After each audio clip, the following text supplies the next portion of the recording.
Salam à tous, que Dieu vous bénisse, que Dieu vous garde. Bienvenue donc à ces enseignements sur le mot rat. On est donc à la 112e vidéo sur ce mot-là. On creuse, on creuse, on creuse, on approfondit à la gloire de l'Éternel. On écoute surtout l'Esprit Saint qui nous parle, qui nous révèle des choses merveilleuses et qui nous conduit dans les temps qui viennent à la gloire de l'Éternel au travers de Yeshua HaMashiach, celui qui est appelé le Christ. Remettons ces quelques instants à l'Éternel, notre Dieu, notre Père, car nous avons besoin de lui. Amen. Père très saint, nous te rendons grâce en précieux nom du choix. Nous nous couvrons du sang précieux de l'agneau. Nous invoquons les mérites de l'agneau sur chacun de nous. Nous te demandons pardon pour nos péchés, nos transgressions, nos iniquités, nos manquements, nos faiblesses, nos doutes, nos erreurs.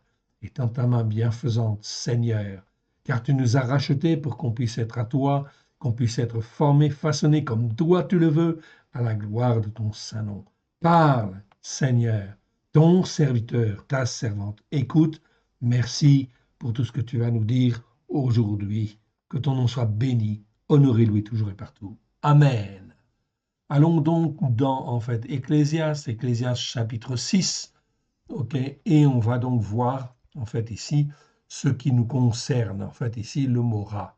Il est un malheur, verset 1, que j'ai vu sous le soleil, et qui est fréquent parmi les descendants d'Adam.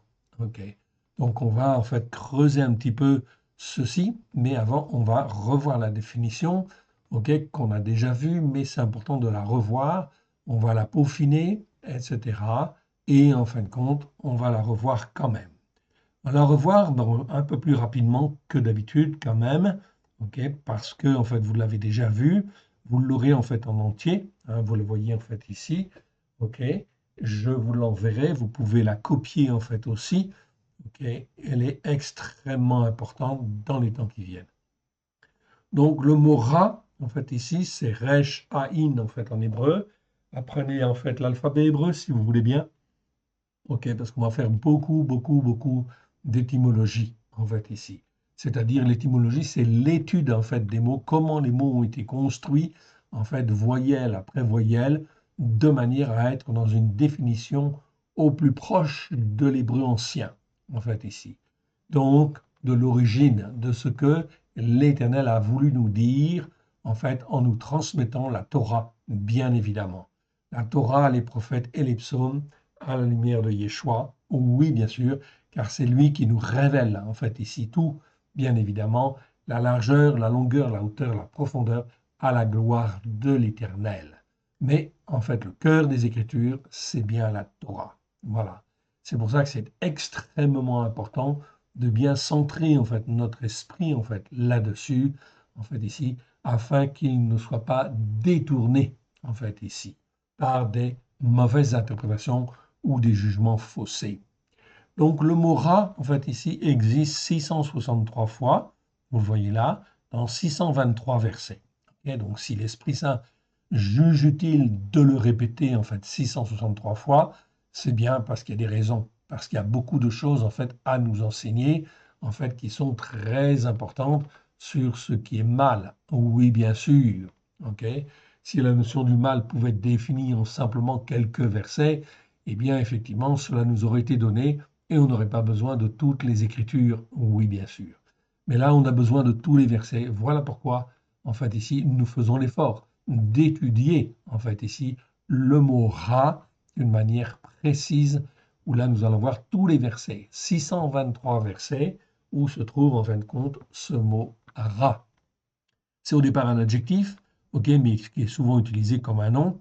Numéro Strong 07451. Merci pour ceux qui ont déjà, ici, conçu ces moyens de, cette organisation et ces moyens de retrouver, les Écritures, ici, les mots dans les Écritures. Ok. Donc ici, ici, la première fois où on trouve le mot rat, c'est dans Genèse 2,9, où on parle là de l'arbre de la connaissance du bien et du mal. Très important, on y reviendra sur ce verset-là et sur ce mot-là. Okay, le mot rat, dans les dictionnaires, ça veut dire mal, mauvais, ce qui est mal, ce qui est mauvais, les graves, ici. Donc vous trouverez ça dans les dictionnaires, les plus courants. Par contre, selon les racines hébraïques anciennes, la racine resh aïn, ici, que nous étudions, est l'emblème de tout ce qui est terrestre, opaque et mauvais. Oui, cette racine, c'est pas que mauvais, on va le trouver en fait dans des mots, en fait ici dans d'autres mots qui expriment ce qui est terrestre. Par exemple, Réa, c'est le prochain, en fait ici, ça ne veut pas dire qu'il est mauvais, mais en fait sur la terre, c'est un prochain. C'est un être que l'on voit, qui est sur notre route, en fait ici. Et l'Éternel dit bien dans la Torah, tu aimeras ton prochain comme toi-même, en fait ici. Ok, pourquoi? Parce que le prochain, il mérite d'être sauvé. Oui, bien sûr. Il mérite d'être sauvé s'il veut écouter et s'il veut mettre en pratique. Après, si ça devient en fin de compte quelqu'un de méchant ou quelqu'un qui n'écoute pas, en fait ici, bien évidemment, ce n'est plus en fait un prochain que l'on doit aimer comme soi-même, on est bien d'accord. Ok. Donc il faut apprendre à distinguer, à discerner ce qui est bien de ce qui est mal. D'où l'intérêt en fait ici d'étudier ce mot-là. Donc on verra tous les versets, on est bien d'accord, de manière à ce que, en fin de compte, on ait dans notre réflexion tous les éléments pour juger, oui bien sûr, de ce qui est bien et de ce qui est mal devant l'Éternel. Car l'Éternel nous dit, lorsqu'il nous rachète au travers du sang de l'agneau, que nous devons, en fait ici, vivre selon un jugement juste et selon la justice par la foi. Un jugement juste, comment tu peux avoir un jugement juste si tu ne sais pas distinguer ce qui est bien de ce qui est mal? Ok. Donc dans l'Écriture, en fait, dans Genèse 2, on voit bien, il y a bien une séparation bien-être entre ce qui est bien et ce qui est mal. C'est les hommes, par leur péché, leur transgression, leurs iniquités, c'est-à-dire leur manière de tordre en fait les Écritures ou d'interpréter, qui font que en fait on ne sait plus forcément distinguer ce qui est bien, ce qui est mal, etc. Mais dans les Écritures, c'est très clair. Le bien est séparé du mal. Et bien sûr, on ne doit pas appeler en fait mal ce qui est bien, ok, et bien ce qui est mal. C'est donc en fait un apprentissage, oui, bien sûr. On doit apprendre. Voilà pourquoi on doit être à l'école, en fait, ici. Oui, à l'école de Yeshua. Oui, bien sûr. C'est la meilleure école. OK. Du vrai Yeshua, bien sûr. OK. Nous ne sommes que des intermédiaires, c'est tout. Comme dans, en fait, 1 Roi 11, 6, OK, où il est dit, chez le mot Salomon, en fait, ici, fit ce qui est mal aux yeux de l'Éternel. Et pourtant, c'était un roi qui était rempli de sagesse comme aucun homme n'a été rempli sur la terre. On se déplaçait à Jérusalem pour voir, en fait, Salomon juger. En fait, ici, vous voyez que c'est un rapport avec le fait de juger. Oui, bien sûr. Et il ne suivit point pleinement l'Éternel comme David, son père. Voilà pourquoi en fait, ici, c'est extrêmement important, cela nous encourage. Nous devons en fait apprendre à suivre pleinement, pleinement l'Éternel. Donc ça, c'est notre volonté. En fait, ici, quelle est notre volonté? Est-ce qu'on veut être attaché pleinement à l'Éternel? Oui ou non? Si on veut être pleinement attaché à l'Éternel, nous n'avons rien à craindre. Ok. Rien à craindre, en fait, ici, de ce qui se passe sur la terre. Oui, bien sûr. Parce que l'Éternel nous garde et nous protège. Oui, bien sûr. Il nous garde, pourquoi? Parce que en fait, il est le Dieu de la vie et qu'il veut, en fait, ici, sauver. Donc, pour sauver, il faut qu'il y ait, en fin de compte, ok, des serviteurs, en fait, de l'Éternel sur la terre qui puissent témoigner de la vérité, oui, face au mal, oui, bien sûr, et qui puissent distinguer ce qui est bien, ce qui est mal. Voilà pourquoi nous vivons des temps prophétiques, mais des temps prophétiques extraordinaires, où, bien sûr, on ne sait plus forcément distinguer ce qui est bien et ce qui est mal. Voilà pourquoi la seule référence, c'est la Torah, toujours. Il faut toujours juger d'après la Torah. Est-ce que c'est conforme à la Torah? Oui ou non, en fait, ici. Et je juge d'après, en fait, ici, la Torah, les prophètes et les psaumes, à la lumière de Yeshua, pour être dans un jugement juste, ok, le plus juste possible. Avec cette 112e vidéo, nous sommes à la 112e vidéo, vous le voyez, en fait, ici, et en fait, ici, c'est la 591e fois où l'on trouve le mot rat dans les Écritures. Donc, on a recompté, en fait, ici, on a revu, on vient vérifier tous les versets, ok, parce que je m'étais trompé à un moment donné, tout simplement en faisant la copie, en fin de compte, de définition dans lequel j'avais la définition du mot rat, eh bien, ça m'a augmenté le nombre de mots rat, etc. D'où j'ai fait, en fin de compte, Ok, une petite erreur, effectivement, il y a quelques vidéos de cela, et nous avons recalé les choses. Donc là, nous sommes bien, en fait, à la 591e fois où l'on rencontre le mot rat. Il en reste, en fait, 9 plus 63, c'est-à-dire 72, en fait, ici. Ok, à voir encore. À ce stade, donc, nous pouvons affirmer, au regard des enseignements faits sur le mot rat, que tous ceux qui n'écoutent pas les enseignements de la Torah pour les mettre en pratique font ce qui est mal aux yeux de l'Éternel. Okay, donc ça, c'est immanquable. Okay, donc on peut l'affirmer d'une manière très claire. Ils font ce qui est mal devant l'Éternel. Qu'ils soient croyants ou non croyants, bien sûr, font ce qui est mal. Mais en fait, ici, même les croyants, ceux qui n'écoutent pas la Torah pour la mettre en pratique, tout cela font ce qui est mal aux yeux de l'Éternel. On dit l'Éternel ici, on rappelle que c'est le Dieu d'Israël. Oui, c'est une appellation qui est dans les Écritures. Oui, notre Éternel, c'est l'Éternel, le Dieu d'Israël. C'est le Dieu d'Abraham, de Yitzhak et de Jacob. C'est important de le rappeler, tout simplement parce que ça rappelle les racines hébraïques de la foi et que toutes les promesses qui s'accomplissent au travers de Yeshua sont des promesses qui ont été faites à Abraham, à Yitzhak et à Jacob. Ce sont donc nos pères dans la foi. Donc si je ne reconnais pas que Abraham, Yitzhak et Jacob sont en fait ici mon père ou mes pères dans la foi, cela veut dire que les enseignements que j'ai reçus sont faussés et je suis dans l'iniquité quelque part. L'iniquité, je vous le rappelle, ça veut dire des enseignements qui déforment les Écritures, qui tordent les Écritures et qui font qu'on est automatiquement ouvert au péché, aux transgressions, inévitablement.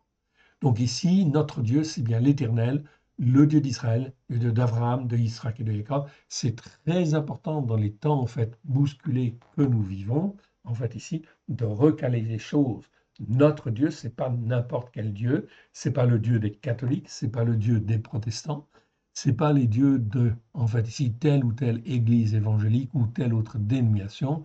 Non, c'est le Dieu, en fait ici, d'Abraham, de Yitzhak et Jacob. C'est le Dieu d'Israël. C'est important de le rappeler, surtout dans tous les mouvements pro-palestiniens, en fait, ici, où les tensions, en fait, qui existent, en fait, ici, en ce moment, il faut choisir, en fait, ici, évidemment, qui nous voulons servir.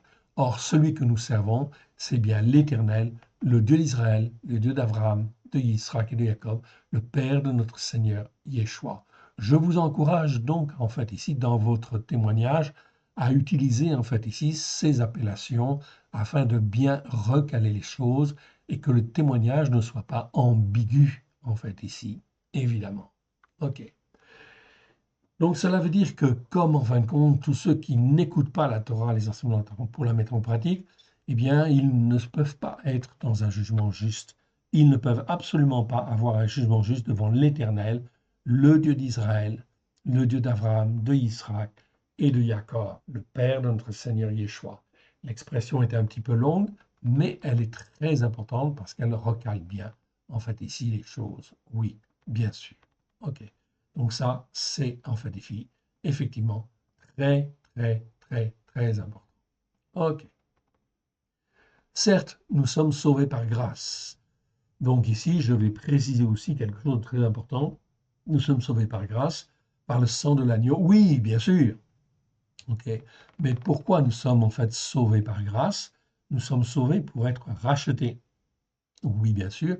Racheter, cela veut dire que nous appartenons en fait à l'Éternel dans le but d'être formés, façonnés à l'image du Père et du Fils. C'est bien écrit dans Jean, en fait ici, chapitre 17, où Yeshua dit, je leur ai donné la gloire que tu m'as donnée, afin que eux soient un comme nous sommes un. Okay. Donc c'est important de le rappeler. Donc nous sommes destinés à être transformés, façonnés à l'image du Christ, en fait ici, ou en fait ici, à la ressemblance de Christ, en fait ici, à être selon les mêmes valeurs, en fait ici, du Père et du Fils. Or, les valeurs du Père et du Fils sont décrites dans la Torah, les prophètes et les psaumes. Donc, dès lors que je refuse la Torah, les prophètes et les psaumes, eh ben, ça pose en fait un problème très grave. Donc, toute la théologie du remplacement est gravement, gravement dans l'erreur. Oui. Or, pour être formé et façonné, nous avons absolument besoin de la Torah, oui, ok, parce que la Torah, elle est la vérité. Psaume 119, verset 142, et en fait, elle est parfaite pour restaurer l'âme. Psaume 19, verset 7. 8 ou 7 selon les versets, ok, selon les versions. Si je parle en fait en hébreu, dans la version hébraïque, c'est le verset 8. Ok. Donc, en fait, ici, c'est le verset 8. Ok. Et en fin de compte, ok, 7 chez les nations. Ok. C'est ce que nous souligne en fait exactement Yeshua en parlant des vierges folles et des vierges sages. Oui, nous sommes rachetés par le sang de l'agneau, donc nous sommes tous vierges, mais il y a des vierges sages et il y a des vierges folles. Vous comprenez bien que les vierges folles, c'est celles qui ne se forment pas et qui ne se façonnent pas, en fait, qui ne sont pas façonnées. Oui, bien sûr. Donc, celles-là, bien qu'elles soient vierges, elles restent dehors. Yeshua ne leur ouvre pas la porte du salut. Nous avons vu qu'il existait une variante de ce mot, ra, c'est ra'a, en fait ici, qui veut dire en fait ici malheur. Donc très bien, on le traduit par malheur, c'est bien, c'est une bonne chose. Ce mot en fait ra'a est très clairement dans les Écritures la conséquence en fait ici des péchés, des transgressions, des iniquités qui perdurent dans le temps. Donc dès lors que je n'écoute pas les enseignements de la Torah, ok, pour les mettre en pratique, je suis dans l'erreur, je suis dans le péché, je suis dans la transgression, dans le péché d'abord, et je suis dans la transgression. Si j'ai écouté et que je persévère à ne pas plier le genou, à ne pas venir, cela devient une transgression, ce n'est plus un péché. Il y a de la rébellion dans mon cœur et dans ma vie, dans ce cas-là, vis-à-vis de Dieu. Et iniquité, c'est tout ce qui tord, en fait ici, les Écritures, oui bien sûr, ou les déforme. On a vu aussi l'expression raya ra'a, en fait ici, je vous la donne en fait en hébreu et en phonétique. Raya ra'a, raya ça veut dire qui a la vie, en fait ici, et ra'a ça veut dire malheur. Donc cette expression est souvent traduite par bête féroce, comme dans Genèse 37-20 ou Genèse 37-33, mais en fait ici cette expression parle au sens figuré, c'est-à-dire spirituel, parle des êtres vivants par qui le malheur arrive. Ra, ça ne veut pas dire bête en fait littéralement, ça veut dire qui a la vie, être vivant. Être vivant qui de malheur, c'est-à-dire qui amène en fait ici le malheur, ou par qui le malheur arrive. Oui, bien sûr. Il y a donc des êtres vivants comme cela qui en fin de compte sont manifestement des hommes et des femmes qui en fait sont rebelles en fait à Dieu, à l'écoute et à la mise en pratique de la Torah, et bien sûr par leur jugement, ce qu'ils font en fait ici sont des êtres par qui le malheur arrive. Nous avons vu dans les vidéos que Macron en était un. Oui, bien sûr. Je vous renvoie aux vidéos précédentes. En 2025, l'Éternel, le Dieu d'Israël, le Dieu d'Abraham, de Yitzhak et de Jacob, le Père de notre Seigneur Yeshua, conformément aux Écritures, amène les malheurs. Ra'a, en fait, ici. C'est-à-dire l'épée, la famine, la peste. L'épée, vous le voyez, en fait, ici, c'est en fait ici tout ce qui est violence urbaine, tout ce qui est violence, en fin de compte, qui vient, en fait, ici, sur la terre et qui éclate à droite et à gauche. C'est en fait l'étudiant qui prend un couteau et qui tue, en fait, ici, autour de lui, en fait, ici, tout cela, c'est la violence, en fait, ici, par les armes à feu ou les armes blanches, etc. C'est en fait ici celui qui prend un véhicule et qui, en fait, ici, en fait, écrase des cyclistes ou des passants. Tout cela, en fin de compte, ce sont des malheurs. Ce sont, en fin de compte, l'épée. C'est l'expression de l'épée, en fait, ici. La famine, eh bien, effectivement, nous ne la connaissons pas, en fait, en France, encore, mais ça va venir. On est en train, en fin de compte, de tuer, en fait, ici, notre agriculture avec les accords Mercosur. Sans rentrer dans le détail, on est en train de tuer l'activité des agriculteurs. Vous avez aussi les intempéries qui viennent en fait ici, ok, détruire en fait ici certaines cultures, en fait ici des vignes, des ceci, des cela, etc. Donc tout cela, en fin de compte, en fait touche à, en fait, ici, notre système économique, oui, bien sûr, qui, en fait, ne pourra pas pallier à un moment donné, en fait, ici, et donc la famine, en fait, ici, viendra. OK? Mais, en fait, dans les pays dits occidentaux, c'est plutôt l'épée, c'est plutôt la peste, en fait, ici, c'est-à-dire les maladies contagieuses. Le Covid en était un exemple, en fait, ici. Il y a d'autres exemples aussi, plus petits, mais en fait, ici, ce sont des expressions de malheur, en fait, ici, qui sont là dans le but de mettre dans la détresse et d'interpeller en fait et les uns les autres afin de revenir à l'éternel s'il est possible. Ok, de revenir, hein, de reconnaître que l'on s'est trompé et qu'on était élevé dans l'erreur.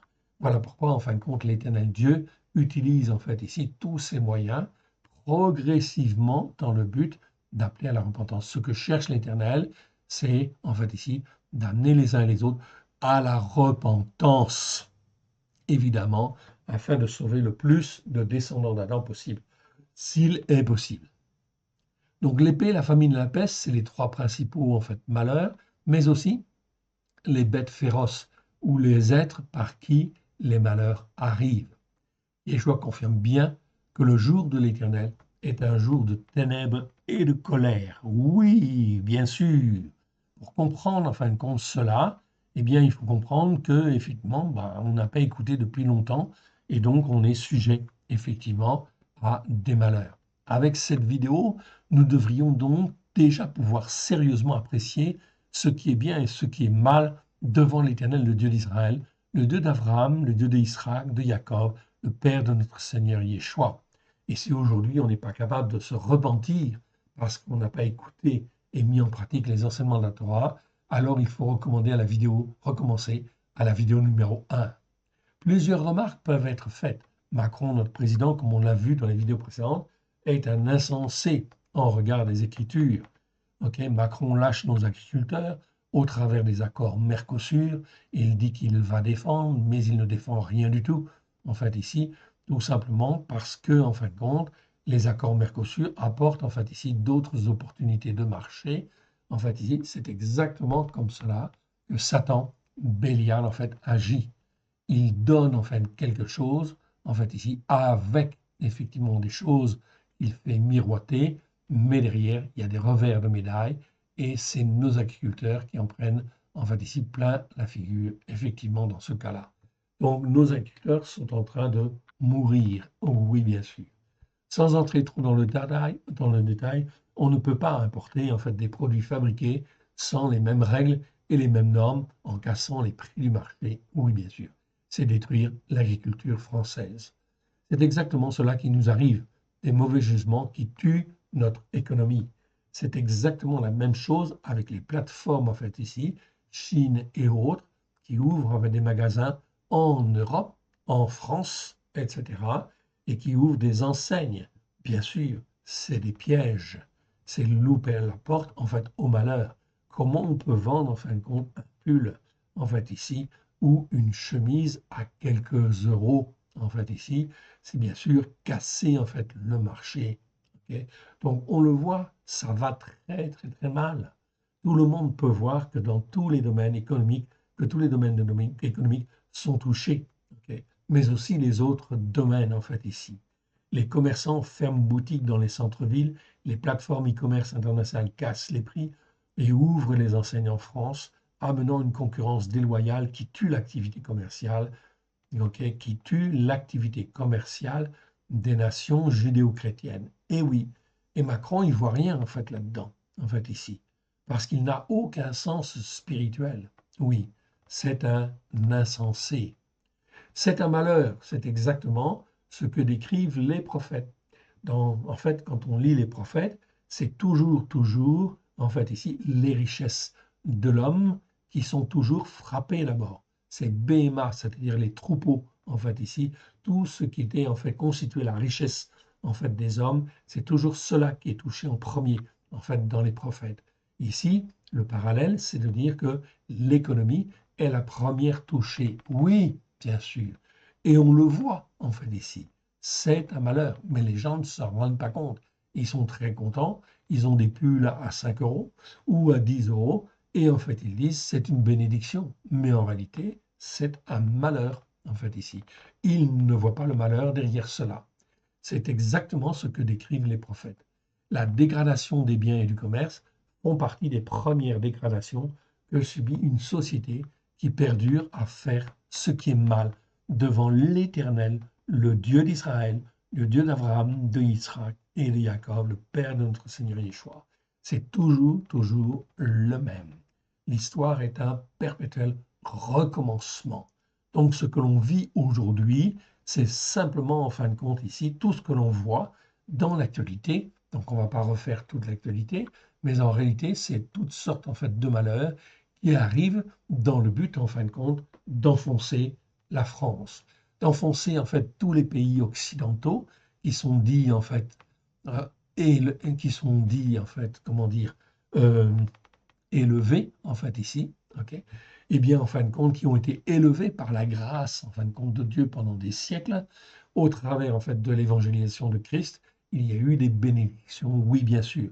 Voilà pourquoi les pays occidentaux sont des pays dits développés, tout simplement parce qu'il y a eu une bénédiction, en fin de compte. Mais cette bénédiction, au lieu de louer l'Éternel et de remercier l'Éternel, et en fin de compte d'écouter la Torah, de revenir sur les enseignements de la Torah, des prophètes et des psaumes, les hommes, en fin de compte, eh bien, en fait, disent à Dieu, non, nous voulons maintenant une société laïque, en fait, ici. Donc, on met de côté Dieu, en fait, ici, et de plus en plus, évidemment. Résultat des courses, ça va, eh ben, ça va pas le faire. La référence est toujours, toujours la Torah, que j'en sois d'accord ou pas d'accord, que l'on soit laïque ou qu'on soit croyant, la référence, en fait, sur la terre, c'est toujours la Torah, les prophètes et les psaumes. Parce que l'Éternel, le Dieu d'Israël, c'est celui qui a créé le ciel et qui a créé les cieux et la terre. Et il donne la terre à qui il veut. Et il a donné une Torah, en fait, ici, pour le descendant d'Adam. Et oui, vous avez bien entendu. Il a donné en fait ici la Torah, en fait ici. D'abord aux Juifs, oui bien sûr, mais en fait pour que les Juifs la diffusent auprès des nations, et c'est ce qui a été fait, mais en fait on n'écoute pas. 2000 ans en fin de compte de chrétienté montrent que l'on a déformé les Écritures, et à la place on fait une théologie de remplacement, en fait ici, et en fait ici les nations occidentales s'en contentent. Elles sont gravement dans l'erreur. Elles ont fait exactement comme Jéroboam a fait. En fait, ici, ils ont développé une culture religieuse, en fait, ici, qui est séparée, en fin de compte, de la montagne de Sion, qui est séparée, en fin de compte, de la Torah, des prophètes et des psaumes. Eh bien, en fait, ici, le malheur va arriver. Jusqu'à la destruction, hein, en fait, ici. Okay. S'il n'y a pas de repentance, c'est jusqu'à la destruction. Donc la référence est toujours la Torah, les prophètes et les psaumes, même pour les sociétés qui se disent laïques ou qui se disent non croyantes. Macron affirme que la France est une république laïque. Se dire laïque est une catastrophe. C'est un très très mauvais choix, en fait, ici. Alors certains me disent, oui, mais chez les laïcs, dans la nation laïque, il y a des croyants. Oui, mais c'est en fin de compte, c'est pas bien, ça revient au même, en fait, ici. Et les croyants qui sont dans des sociétés laïques, eh bien, devraient se repentir, oui, bien sûr, en fait, pour que la société ne continue pas à être laïque, mais qu'ils soient, eux, des témoins sur la Torah, qu'ils puissent dire Torah Tra Emet ou Nomos veut dire Torah. Macron affirme que la France est une république laïque. Se dire laïque est un très mauvais choix. Un très mauvais choix, pourquoi? Parce que c'est dire à l'Éternel, le Dieu d'Israël, le Dieu d'Abraham, de Isaac et de Jacob, le Père de notre Seigneur Yeshua, nous n'avons pas besoin de toi, en fait, ici. Ça revient en fait à dire ça. Okay. Donc si, en fin de compte, on dit que l'on est laïque, ça veut dire qu'on dit à Dieu, je n'ai pas besoin de toi. Et si, en fin de compte, on dit ça, en fait, à Dieu, Dieu, il l'entend. Et comme il l'entend, il dit, ah, tu ne veux pas de moi? Eh bien, ok, je te laisse. Je te laisse dans tes problèmes, débrouille-toi, en fait, ici. Mais face à Satan, face à l'ennemi de nos âmes, nous n'avons aucun pouvoir, évidemment. Donc, une société laïque, elle est en fin de grave, grave danger, plutôt plus qu'une autre nation, en fait, ici, quelque part. Pourquoi? Parce qu'en fait, Satan s'en fiche et qu'en fin de compte, c'est là, en fait, extrêmement grave. c'est non seulement en fait ouvrir, se dire laïque, c'est non seulement ouvrir la porte aux malheurs qui sont décrits dans les Écritures, mais aussi c'est ouvrir très clairement la porte à l'islamisation de la France. Et oui, c'est exactement ce qui est en train de se passer en fait ici, puisqu'en fait la France se dit laïque, elle autorise en fait ici la présence en fait ici de nations extérieures, arabes notamment, et en fin de compte, elle admet qu'il y ait des mosquées, qu'il y ait un enseignement en fait islamique, en fait ici, qui prenne racine sur la terre et qui devient de plus en plus important. Mais ces gens, en fin de compte, qui en fait sont élevés selon, en fin de compte, des rituels islamiques, en fait, que vont-ils devenir quand ils vont devenir maires ou quand ils vont devenir députés ou sénateurs? Est-ce que ça veut dire que le jour, en fait, ici, où vous avez plus de 50% de députés, en fait, ici, qui ont été élevés dans l'islam, en fait, ici, que va devenir la France? La France va devenir un pays islamique? Mais c'est exactement ce qui se passe. Regardez ce qui se passe, en fait, à New York. À New York, c'est exactement ce qui se passe, en fait, ici. Vous voyez, en fait, les démocrates ont élu, en fait, ici, justement un maire qui est, en fin de compte, musulman, en fait, ici, et qui est, en fin de compte, qui s'affiche être contre Israël et qui s'affiche pro-palestinien, etc. Vous voyez que ça va poser de graves, graves problèmes, en fait, aux États-Unis. OK, oui, OK. Et en fait, ici, ça va poser aussi de graves problèmes en France, en fait, ici, dans tous les pays européens, mais surtout en France.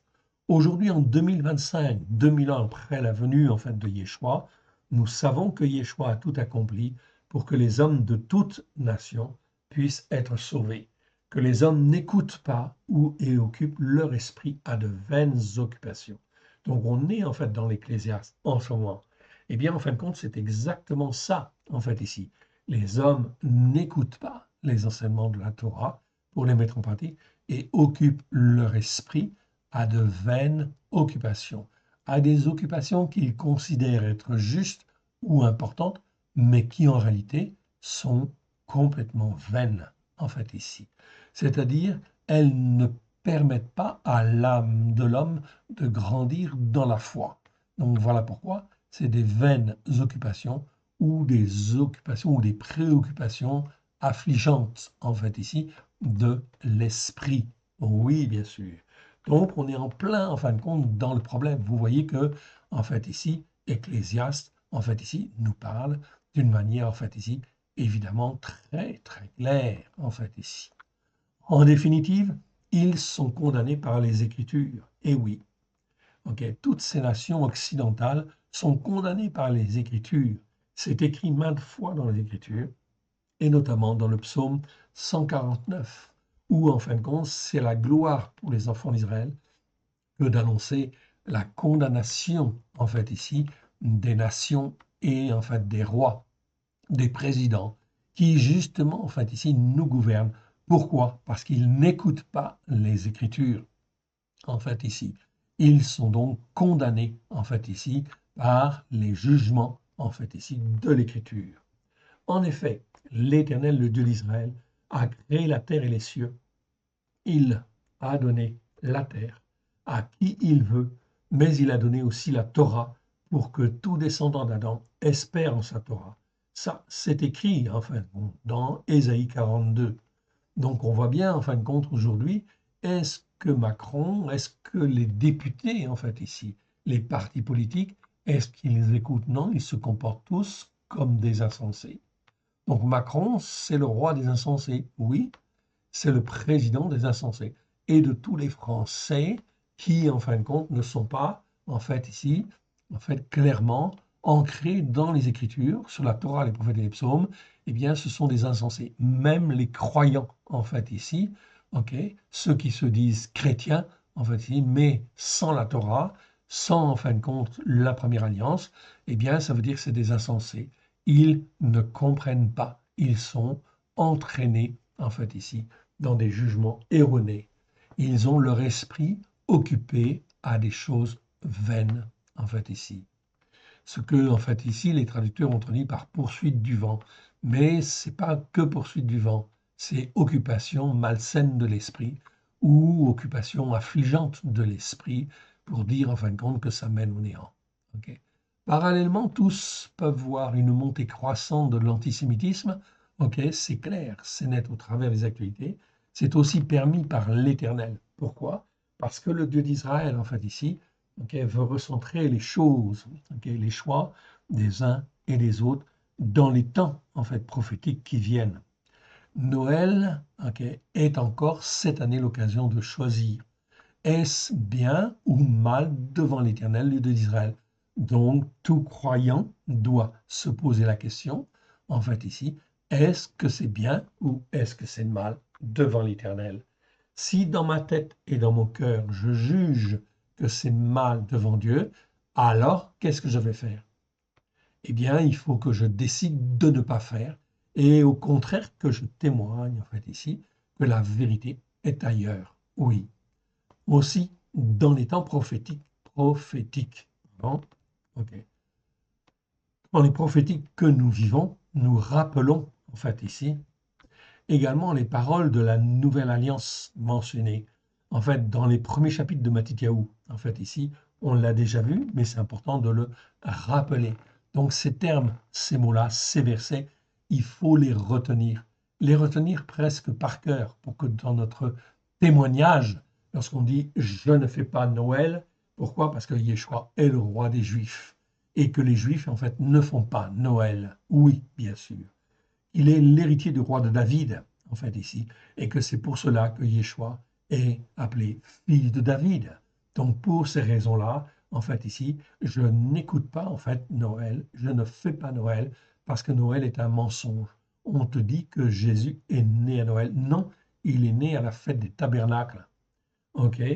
Et donc, c'est très important de retrouver, en fin de compte, ici, ces vérités que Yeshua est l'accomplissement des promesses faites à Abraham 2000 ans plus tôt. Donc ici, ça, ce sont des paroles que l'on doit garder, en fait, ici, pour pouvoir témoigner. Que Yeshua est celui qui sauvera son peuple de ses péchés. Oui, donc il a sauvé, en fait, les nations, une partie, en fin de compte, des nations, celles qui ont voulu écouter, oui, mais il va s'occuper de son peuple aussi. Et il va sauver son peuple de ses péchés. Que Yeshua paîtra Israël, son peuple. C'est écrit, Matthieu chapitre 2, verset 6. Je vous ai mis les versets en fait en plus. Que les prophètes Irmiyahu et Yeshayahu ont parlé de Yeshua qui devait venir. Donc il était annoncé. Il sera appelé le Nazoréen.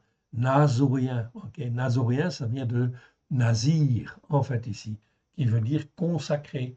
Un consacré, c'est celui qui est consacré d'après la Torah. Donc ici, ce terme-là, en fait, il est tellement précieux, tellement dangereux pour la théologie du remplacement, que, en fin de compte, aucune des traductions françaises ne traduit par nazoréen le mot Nazoraios en grec. Ils le traduisent par de Nazareth, Jésus de Nazareth, qui est une appellation juste, mais elle existe 3 fois. Mais dans 15 autres versets, on te parle du Nazoréen, de celui qui est consacré et consacrant. Il y a un consacré consacrant, c'est Yeshua. Donc Yeshua est un consacré consacrant. Donc il a la Torah dans le cœur, dans la tête. Voilà pourquoi quand en fait Yeshua dit, en fait ici, au Père, je leur ai donné la gloire que tu m'as donnée, c'est pour que nous ayons aussi la Torah dans la tête et la Torah dans le cœur. Oui, car la Torah, ce sont les enseignements de l'Éternel. Donc si je n'ai pas ça, je ne peux pas être dans un jugement juste. Je suis dans un jugement erroné, tordu, déformé, en fait, ici. Donc il faut rappeler ces choses-là. Que l'Éternel déclare de Yeshua. Qu'est-ce qu'il dit de Yeshua? Celui-ci est mon fils bien-aimé, en qui j'ai mis toute mon affection. En fait, ici, Matthieu chapitre 3, versets 16 à 17. Que Yeshua naîtra d'une vierge, en fait, comme annoncé par les prophètes, qu'il sera appelé fils du Très-Haut, que l'Éternel lui donnera le trône de David son père, il régnera sur Jacob éternellement. Que l'Éternel, l'Élohim d'Israël, a racheté son peuple et a suscité un puissant sauveur dans la maison de David, son serviteur, selon le serment qu'il avait juré à Abraham. Vous voyez qu'en cette période, en fait, ici, de Noël, il y a l'occasion, bien évidemment, en fait, ici, de témoigner que Yeshua, descendant de la postérité de David, naîtra à Bethléem. Bethléem, oui, Alors dites aux catholiques, Yeshua, il est né à Bethléem, oui, vous le savez, ok, mais il est la postérité de David. Il est en fait ici fils de David. Il va hériter en fin de compte du trône de David. Ok. Donc ça, il faut le répéter, pas du trône en fait du Vatican, non, du trône de David, que Abraham a tressailli de joie en voyant le jour de Yeshua, a tressailli de joie. Comment en fin de compte ça c'est écrit dans Jean chapitre 8 verset 56 à 58, vous pouvez vérifier et regarder, Abraham a tressailli de joie. Cela veut dire que dans sa tête, il a eu la révélation, il a vu le Christ en fait à venir. Okay. Donc il a tressailli de joie de voir le Sauveur à venir, en fait ici.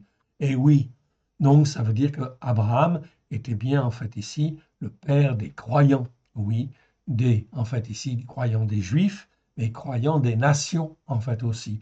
Voilà pourquoi Abraham est appelé le père d'une multitude de nations. Et oui, ok. Donc en fait ici, quand je suis chrétien, si je ne dis pas en fin de compte que mon père dans la foi, c'est Abraham, cela veut dire que j'ai rien compris, en fait ici, que j'ai pas compris en fait ici, que les enseignements que j'ai reçus ne sont pas bons. Macron, président de la France et des Français, comme on l'a vu dans les vidéos précédentes, est dans le collimateur de l'Éternel, le Dieu d'Israël. Oui, pourquoi? Parce qu'il est président, et on n'est pas président de la France et des Français sans en fin de compte s'occuper des brebis comme il convient pour en fait les amener en fait à l'Éternel et les conduire à l'Éternel. Donc, en tant que président, jamais il n'a pris de bonnes décisions, en fait, ici, pour recaler les choses et ramener le peuple français, en fait, ici, vers, en fait, ici, l'Éternel, à l'écoute de l'Éternel, vers des hommes et des femmes qui, en fin de compte, peuvent enseigner, en fait, ici, la vérité. Voilà pourquoi, en fait, ici, Macron, il est dans le collimateur de l'Éternel, le Dieu d'Israël. Car dans Jérémie 49, 19, il est dit, quel est le chef qui me résistera? Ok. Macron peut-il résister à l'Éternel? Non. Alors vous allez voir ce que l'Éternel va faire avec lui. Les Écritures sont très claires, notamment dans Ésaïe 5, 20, 21.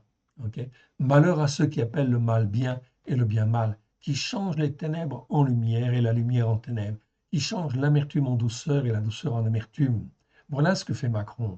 Malheur à ceux qui sont sages à leurs yeux et qui se croient intelligents. En fait, ici, ça c'est Macron.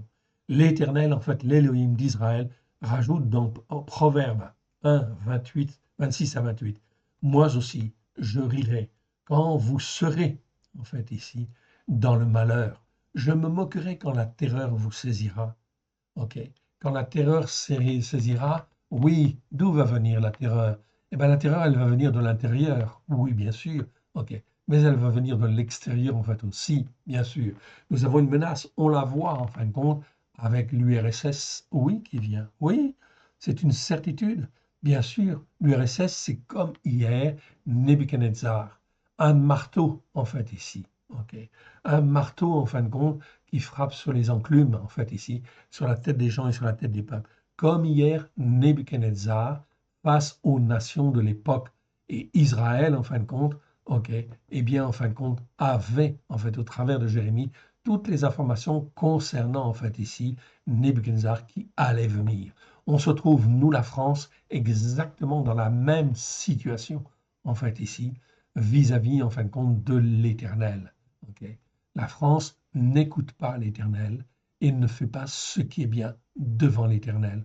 On se retrouve dans la même situation que Judas hier, dans les années 600, en fait ici, avant Christ. Et que le malheur vous empolera comme un tourbillon, quand la détresse et l'angoisse fondront sur vous.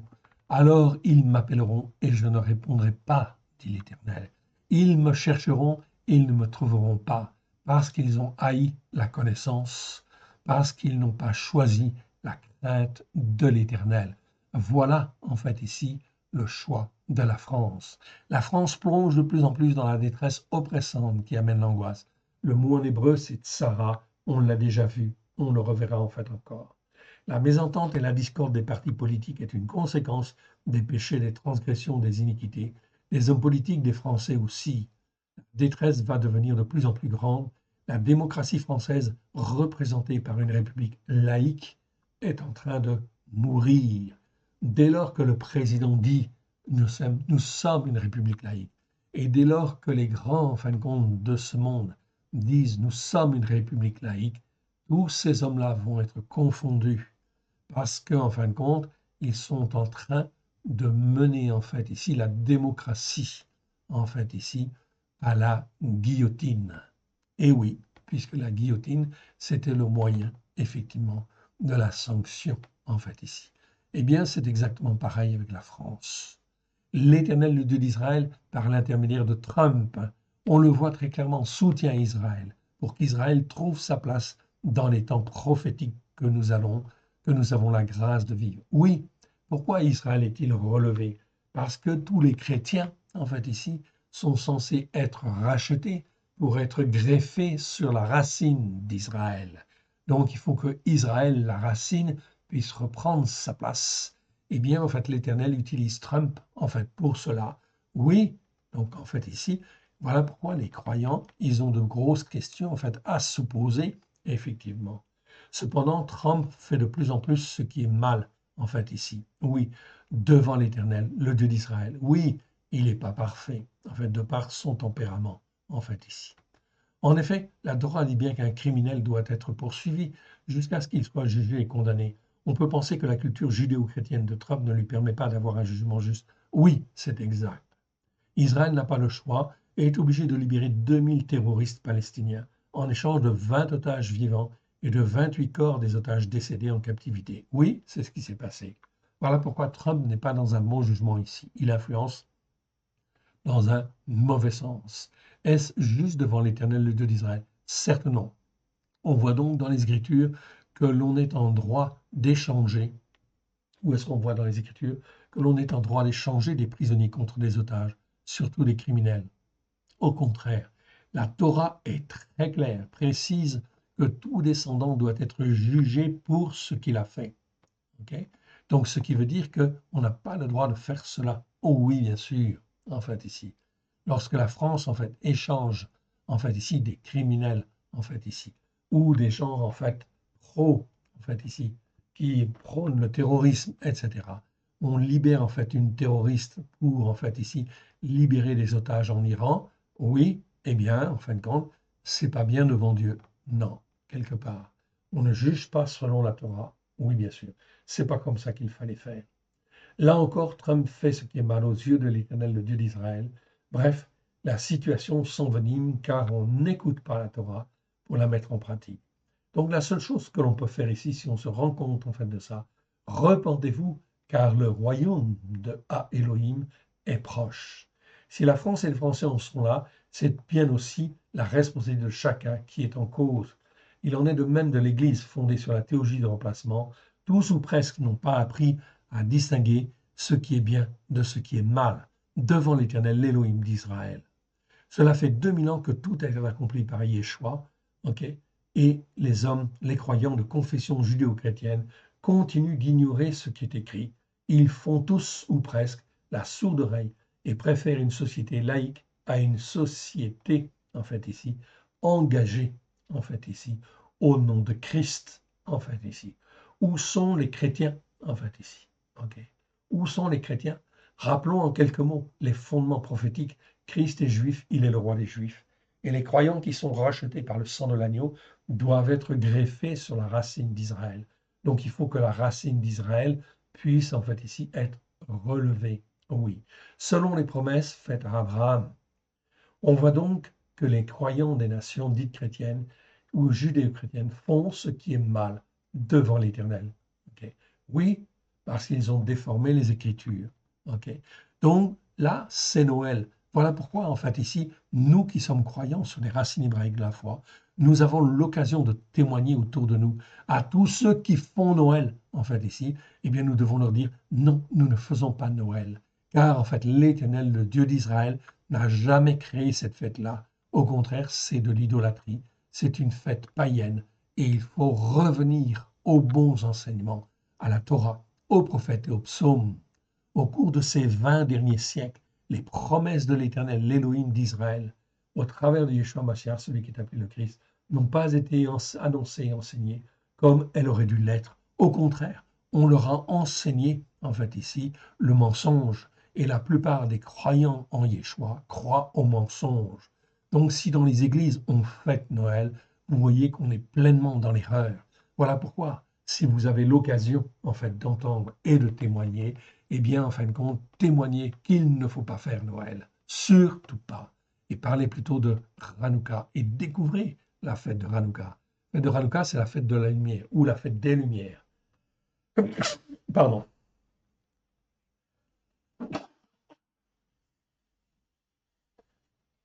Donc la fête des lumières ou la fête de la lumière. Et la lumière, c'est Yeshua. Et c'est aussi nous, puisque nous sommes destinés à être des lumières. Voilà pourquoi la fête de Hanouka est une fête qui nous concerne. Donc vous pouvez en fait découvrir cette fête et allumer en fait une Hanoukia pour ne pas faire comme les catholiques, ou si vous préférez en fait ici, si vous voulez être encore plus juste, eh bien c'est une menorah qu'il faut allumer, c'est-à-dire un chandelier à 7 branches et non pas à 9 branches. Oui, car là aussi, il y a des déformations, mais avançons petit à petit, étape par étape. C'est pour cela que les Français récoltent un président qui est un insensé. Ils se sont comportés comme des insensés, et les croyants et les non-croyants, parce ils se sont, depuis la Révolution, comportés comme des insensés. Et oui, Macron est le triste reflet des croyants qui ont oublié l'Éternel, le Dieu d'Israël, depuis la Révolution. Après des moments douloureux de cette époque, les Français ont erré à droite et à gauche, au gré du vent, enfin d'ici. On peut dire du vent politique, si vous voulez, qui soufflait sur eux. Mais aucun d'eux ne cherche et ne persévère à retrouver l'Éternel, l'Élohim d'Israël, le Père de notre Seigneur, Christ Yeshua, en fait ici. Ainsi, et jusqu'à aujourd'hui, au lieu de soutenir Israël qui représente la racine sur laquelle les croyants en Christ doivent être greffés, les nations pour la plupart sont en train de s'élever contre Israël, exactement comme Nabal, l'insensé qui devient fou et s'élève contre David. David, en fait ici, pourtant, au temps difficile, avait veillé sur Nabal et sur ses gens, sur ses biens, contre les méchants, contre les voleurs, en fait ici. En fait, avec la Révolution, l'Éternel, l'Élohim d'Israël, donnait à la France et aux Français l'opportunité de se dégager du joug malsain de la royauté pervertie, mais aussi de la tutelle des catholiques qui ont perverti le message du Christ hébreu, le roi des Juifs, le fils de David.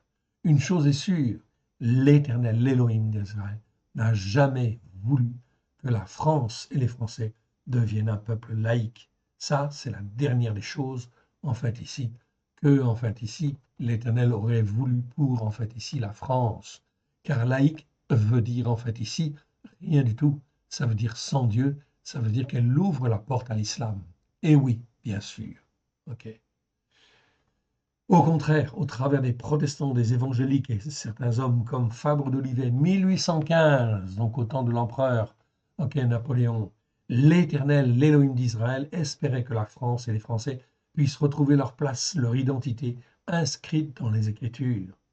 Et bien sûr, montrer par là le chemin aux autres nations pour les conduire à soutenir le plan actuel de l'Éternel, l'Élohim d'Israël. La France et les Français ont totalement manqué le but. Autrement dit, la France et les Français ont péché devant l'Éternel de l'Israël. La France et les Français est une nation condamnée plus qu'aucune autre nation. Okay, retenez bien ça. Plus qu'aucune autre nation. La responsabilité de la France est extrêmement importante. La France et les Français est la première des nations, parmi les nations du monde, qui auraient dû proclamer Torah Emet. Je vous l'ai mis en phonétique ici. Torah Emet, qui veut dire ta Torah est la vérité. Au lieu de cela, en fait ici, eh bien, elle se confond en fin de compte parmi toutes les nations. Donc oui, bien sûr. Elle devait aussi affirmer que le mot grec nomos veut dire Torah, en fait ici, dans l'Alliance nouvelle, à l'encontre des catholiques, des protestants, des évangéliques et de toutes les dénominations dites chrétiennes qui ont prôné la théologie du remplacement. La condamnation est écrite notamment dans le psaume 149. La France et les Français auraient dû saisir l'épée de l'Esprit qui est la parole de Dieu. La France avait été choisi pour montrer l'exemple. L'Éternel, voilà pourquoi sa responsabilité est très importante. Je l'ai dit la fois dernière, je le répète, et j'insiste en fait ici, cette fois-ci encore. L'Éternel, l'Élohim d'Israël, nous le voyons manifestement, est en train de restaurer Israël. Et la France et les Français ne sont pas là pour soutenir Israël. Quoi qu'il en soit, Israël est et restera toujours le premier-né devant l'Éternel Élohim d'Israël. Regardez aujourd'hui, la France et les Français sont conduits par Macron, l'insensé, parce que la France et les Français se conduisent comme des insensés. La France et les Français ont à choisir entre d'être avec l'Éternel Élohim d'Israël ou d'être contre l'Éternel Élohim d'Israël. C'est extrêmement important, car la France, en fin de compte, a un rôle au niveau prophétique et au niveau spirituel plus important que les États-Unis. Vous entendez? Que n'importe quelle nation. Voilà pourquoi les États-Unis, en fait, ici, vont se planter, en fait, ici, vont se tromper, parce que la France aurait dû être devant, en fait, ici, pour montrer l'exemple, en fait, ici. Comment soutenir, en fait, Israël, comment aider Israël, et dire, en fait, à Trump, non, tu ne peux pas faire cela. Tu crois, en fin de compte, dans les Écritures, donc tu ne peux pas faire cela. Ce n'est pas ce que veut l'Éternel, le Dieu d'Israël, le Dieu d'Abraham, de Israël et de Jacob. Si l'on ne perçoit pas les choses ainsi en regard des Écritures, cela veut dire que l'on n'est pas dans un jugement juste et que l'iniquité avonne déforme notre jugement. Il conviendrait alors de revenir à la première vidéo sur le mot Ra, déjà, de revoir les 33 vidéos sur le jugement en fait juste, Mishpat, les vidéos sur le mot Tzedaka, les vidéos sur le mot Avon, les vidéos sur le mot en fait Aven, avant qu'il ne soit trop tard. La recommandation fidèle en ce jour est de dire voici Noël. Aussi, rejeter Noël, refuser Noël et témoigner en fait ici, à chaque fois, à chaque occasion, en fait ici, plutôt de la fête de Hanouka, la fête des Lumières, au travers de Christ Yeshua. Certes, la fête des Lumières, la fête de Hanouka, n'est pas une fête de l'Éternel, mais c'est une fête que Yeshua a honorée. Il y a été. Et non seulement il y a été, mais les disciples, en fait, ici, ont mis à part cette fête. Ils ont en fait découpé l'évangile de Marc pour qu'une partie de l'évangile de Marc puisse correspondre à la fête de Hanouka. Cela veut dire que Yeshua et les disciples, en fait, pratiquaient cette fête parce qu'il va envoyer la dimension messianique et prophétique, bien évidemment. Car, en fait, ici, elle nous parle de la lumière, donc de Yeshua. Yeshua qui est la lumière. C'est donc extrêmement important. Je vous encourage donc à découvrir, en fait, ici, ces choses. Oui, bien sûr. Donc, on a perdu un petit peu de temps dans la définition. Je ne pensais pas la revoir, en fait, quasiment entièrement, en fait, ici. Mais c'est quand même très, très, très, très important. Donc, vous la reverrez. Faites pause, en fait, ici, si vous voulez. Mais c'est extrêmement important, en fin de compte, de la revoir. Oui, bien sûr. OK. De la revoir. OK. Je rediminue, en fait, encore pour, en fait, ici, en fait, ne pas mettre trop de désordre, en fait, dans ma base. Okay. Et on va revenir, en fait, ici, à notre chapitre.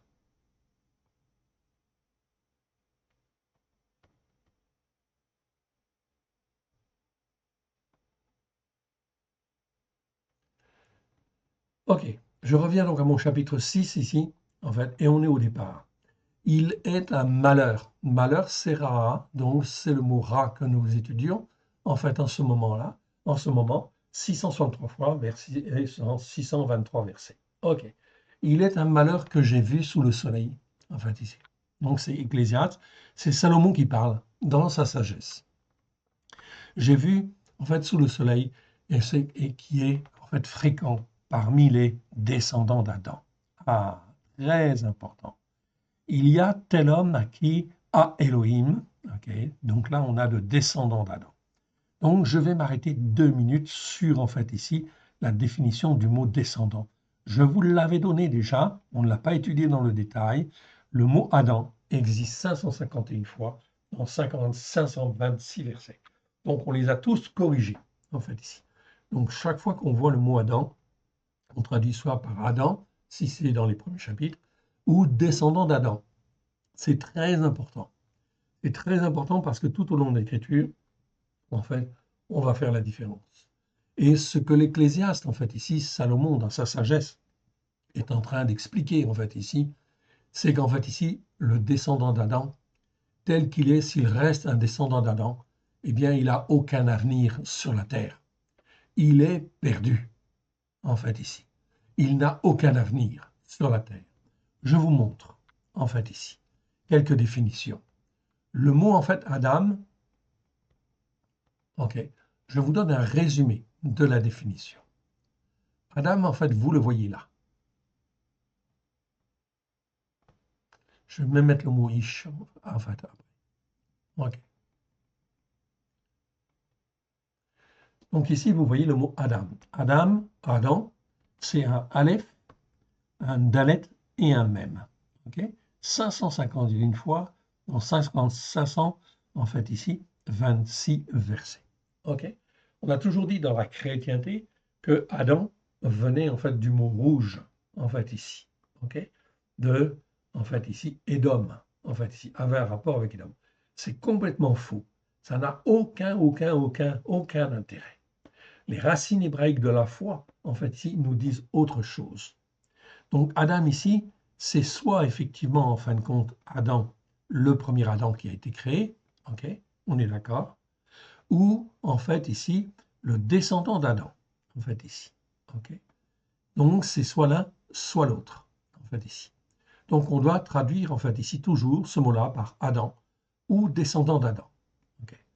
C'est-à-dire un homme au sens de l'être humain, en fait ici, donc c'est l'être humain. Tous les Français, les Israéliens, les Russes, les Japonais, etc., tous sont des descendants d'Adam, oui. Des descendants d'Adam, oui. Vous avez bien entendu. Et la Torah, elle a été donnée en fait à l'Éternel pour tous les descendants d'Adam. Donc si les descendants d'Adam n'écoutent pas, 2000 ans après que Christ en fait ici est venu, eh bien, ça pose problème. Oui, ça pose un grave problème. Ça veut dire que le descendant d'Adam, eh bien, en fin de compte, il n'est pas, en fin de compte, formé comme, en fin de compte, il l'aurait dû. Adam, en fait, ici, ok, fait à l'image d'Élohim, ok, avant la chute, mais, en fait, ici, il a chuté. On traduira toujours, en fait, ce mot par Adam ou descendant d'Adam. Adam, c'est l'image de l'homme universel, le genre humain, ou mieux encore le règne hominal, c'est-à-dire l'homme collectif, on peut dire. La racine de ce mot, c'est pas Aleph, Dalet même, c'est en fait ici Dalet même. Vous le voyez en fait ici, la racine hébraïque ancienne, c'est Dalet même, ok, qui emporte avec soi, en fait ici, toute idée d'assimilation, de similitude, d'homogénéité. Dalet même, en fait ici, ok, cela veut dire en fin de compte que l'homme a été créé en fait ici pour être assimilé dans une similitude, d'être dans l'assimilation d'une similitude ou d'une homogénéité avec Dieu, gouverné par le signe de la puissance et de la stabilité. Aleph, Aleph c'est le signe de la puissance et de la stabilité. Okay, elle devient l'image d'une assimilation immortelle, okay, d'une agrégation de parties homogènes et indestructibles. Donc Adam, en fait ici, dans en fait la racine ancienne, en fait ici, Adam, ça veut dire en fait ici quelqu'un qui est créé en fait ici sur la terre dans le but en fait ici d'être identique à Dieu, d'être en fait ici transformé à l'image de Christ, transformé à l'image de Dieu. On voit donc bien la parole en fin de compte de Yeshua, je leur ai donné la gloire en fait que tu m'as donnée, afin que eux soient un comme nous sommes un, c'est-à-dire que nous puissions être transformés, façonnés à l'image de Christ et du Père. Oui, très bien. Là, on est dans une assimilation parfaite, une agrégation de parties homogènes et indestructibles. Telle est l'étymologie du nom d'Adam dans son sens figuré. En définitive, et contrairement à l'interprétation des nations, l'homme n'est absolument pas un genre particulier dans le règne animal. Surtout pas, en fait, ici. Donc ici, Dieu a créé les cieux et la terre, il a créé le monde animal, oui, bien sûr, et il a créé l'homme ensuite. Mais ce n'est pas une conséquence, en fait, ici, de la création du règne animal.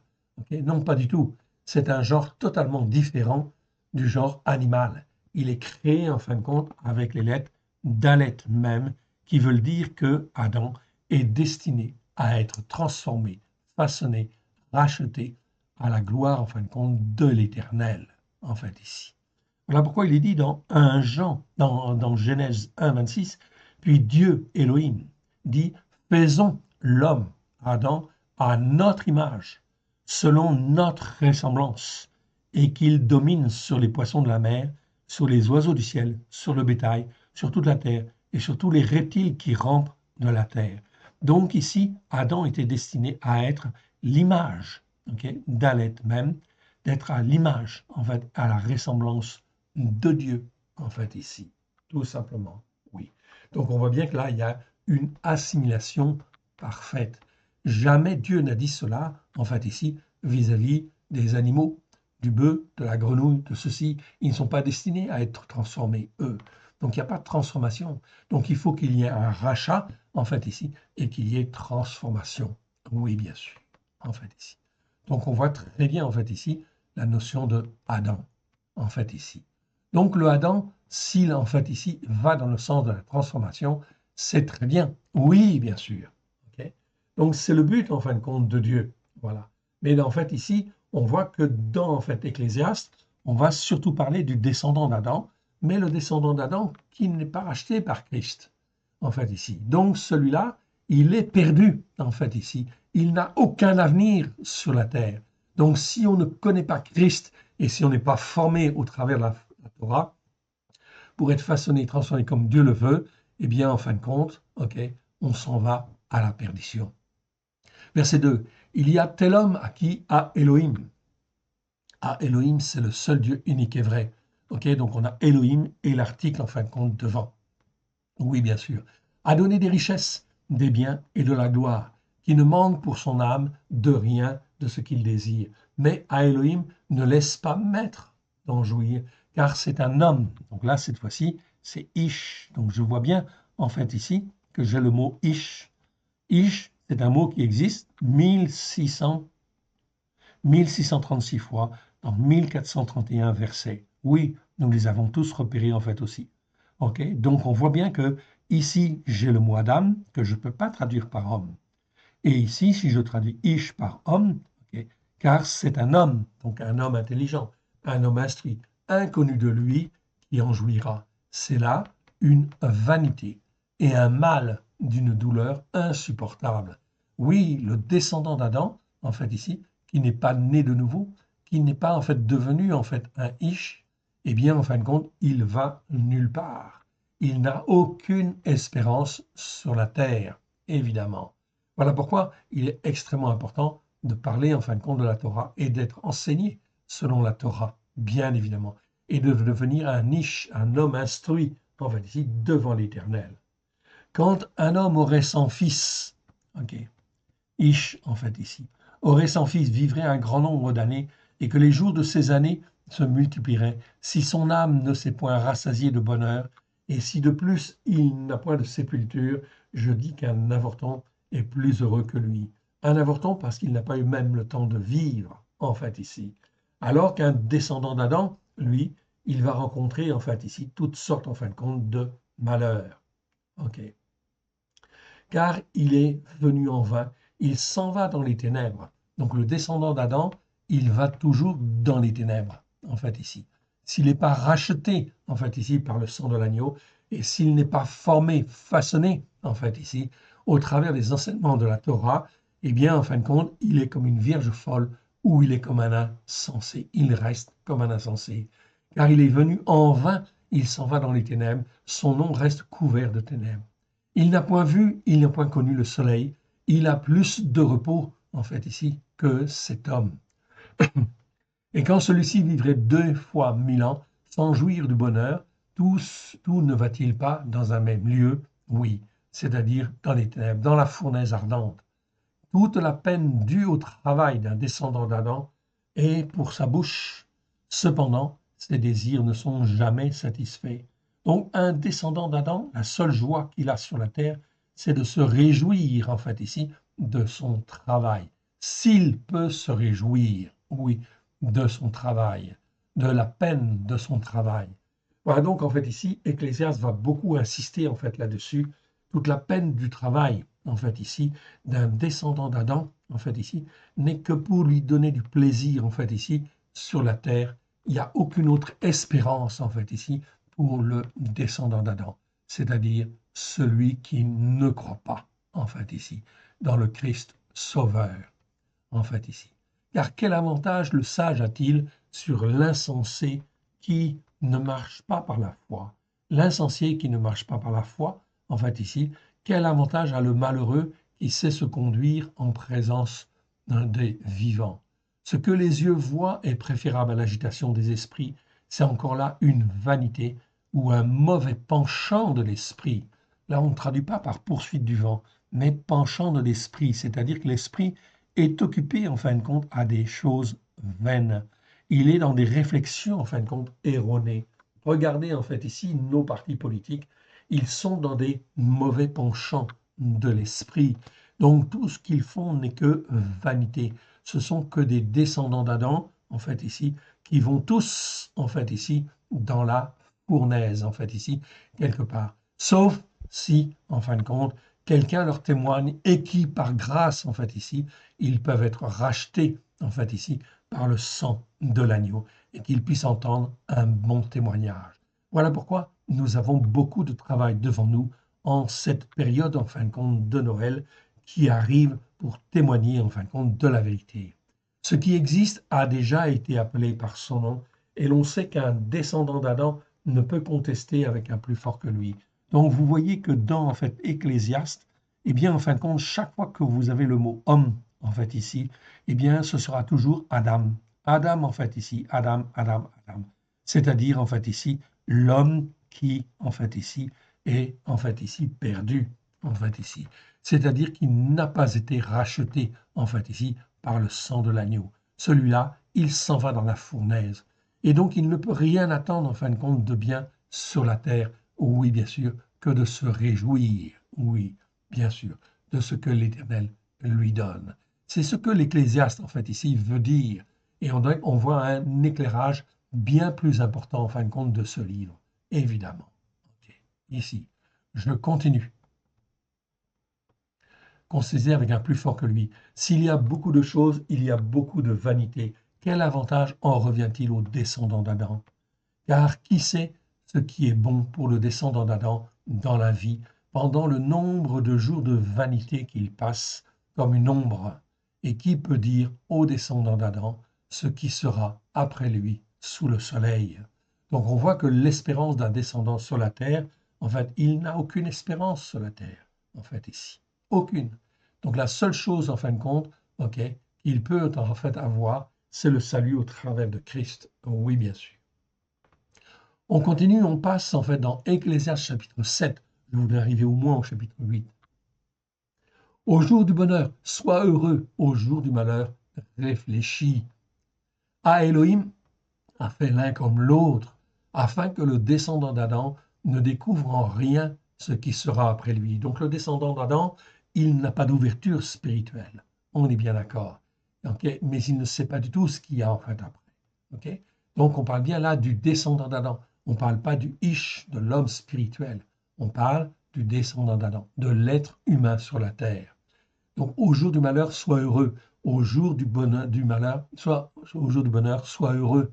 Dit l'Éternel. L'Éternel profite, dit profite. Ok, au jour du bonheur, sois heureux. Au jour du malheur, réfléchis. En fait, ici.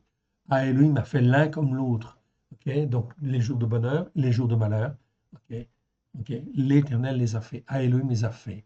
Il les a fait l'un pour l'autre afin que le descendant dedans se pose des bonnes questions. Ok, où est-ce que je vais? Qu'est-ce que je fais sur la terre?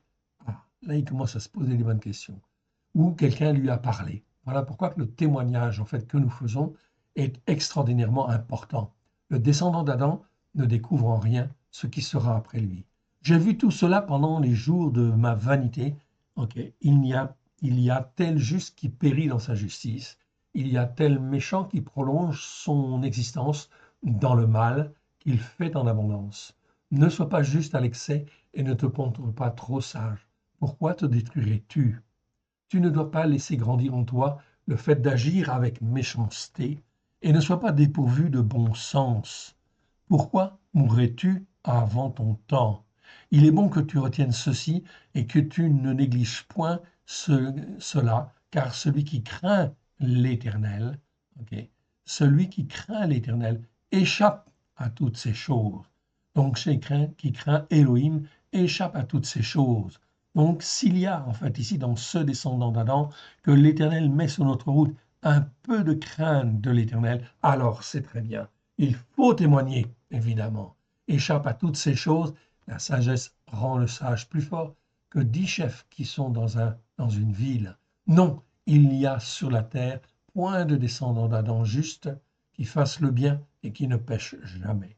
Ne fais donc pas attention en ton cœur à toutes les paroles qui sont dites, de peur que tu n'entendes ton serviteur te maudire. Car ton cœur a senti bien des fois que tu as toi-même maudit les autres. J'ai éprouvé tout cela par la sagesse. J'ai dit, je serai sage. La sagesse est restée loin de moi. Ce qui est loin, ce qui est infiniment profond, qui peut l'atteindre? Je me suis appliqué dans mon cœur à connaître, à sonder, à chercher la sagesse, la raison des choses, et à connaître la folie de la méchanceté et la stupidité de la sottise. J'ai trouvé plus amer que la mort la femme dont le cœur est un piège et un filet, en fait ici, dont les mains sont des liens. Celui qui est agréable à Elohim lui échappe, mais le pécheur est pris par elle. Celui qui est agréable à Elohim lui échappe. L'Éternel veille même sur les descendants d'Adam. Voici ce que j'ai trouvé, dit Coëlette, dit l'Ecclésiaste, en examinant les choses une à une pour en saisir la raison. Voici ce que mon âme cherche encore et que je n'ai point trouvé. J'ai trouvé un descendant d'Adam entre mille, mais je n'ai pas trouvé une femme entre elles toutes. Seulement voici ce que j'ai trouvé, c'est que Elohim a fait le descendant d'Adam droit. Okay. Donc le descendant d'Adam au départ, en fait ici, il est même fait droit. Mais eux, ils ont cherché beaucoup de détours. Donc ici, on a en fait beaucoup de détours, beaucoup en fin de compte de dérapages et d'interprétations mauvaises. On arrive au chapitre 8 de Ecclésiaste. Je vais en fin de compte juste lire en fait ici le premier verset. Donc Ecclésiaste chapitre 8, verset 3. Ne te hâte pas de t'éloigner de lui et ne persiste pas dans une chose mauvaise. Qui est comme le sage et qui connaît l'explication des choses? La sagesse d'un descendant d'Adam fait briller son visage et la sévérité de sa face est changée. Je te dis, observe les ordres du roi, et cela à cause du serment fait à Elohim. Ne te hâte pas de t'éloigner de lui, de Elohim, et ne persiste pas dans une chose mauvaise, car il peut faire tout ce qui lui plaît. Ok?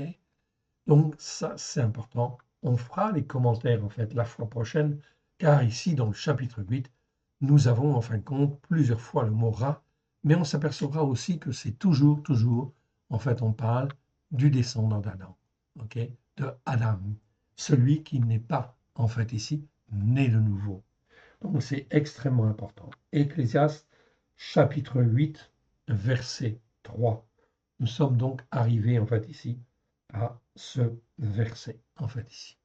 Ok, on va remettre au Seigneur.